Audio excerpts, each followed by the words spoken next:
Ang hirap din kasi ng exam ni Ma'am Lilia kanina. Kaya nga. Pero narinig mo na ba yung chismis day na aswang daw yung si Ma'am Lilia? Uy, grabe na yung chismis na yan. Naalala mo dati, nangangamoy bulok yung classroom natin, di ba?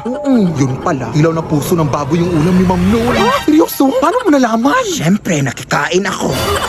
Di joke lang. Nakita ko sa table ni Ma'am. Tapos kilala mo sa Angel, di ba? Ay, yung nawawala. Sabi nila, si Ma'am Lilia daw ang huling kasama ni Angel bago siya nawala. Oh my God, totoo ba? Oo, te. O siya, nandito na pala ako. Ingat ka pa uwi, ha? Baka magkita kayo ni Ma'am Lilia. Kala mo natatakot ako? Anong ginagawa mo dito, eh? Bilat! Ay, Ma'am Lilia, ikaw pala yan. Anong bilat? Ay, balat. Balat po, ma'am. Ayan, nangangati yung balat ko sa paa. Ay, alay po nga po kasi ako, eh. Ganun ba? Umuwi ka na. Pilog pa naman ang buwan ngayon. Oh. Gantong oras nagsisilabasan ng mga aswang. Ha? Ay, sige po, ma'am. See you tomorrow po.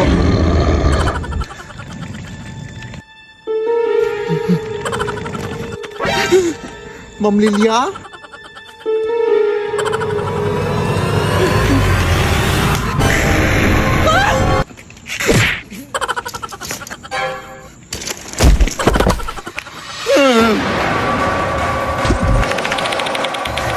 Tulong mga kapitbahay!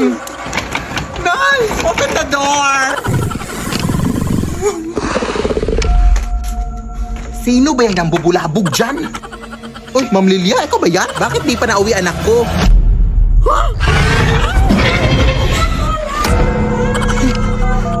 Sir, tulungan niyo kami. May aswang dito sa amin. Address po? Ay, hala, anong address dito?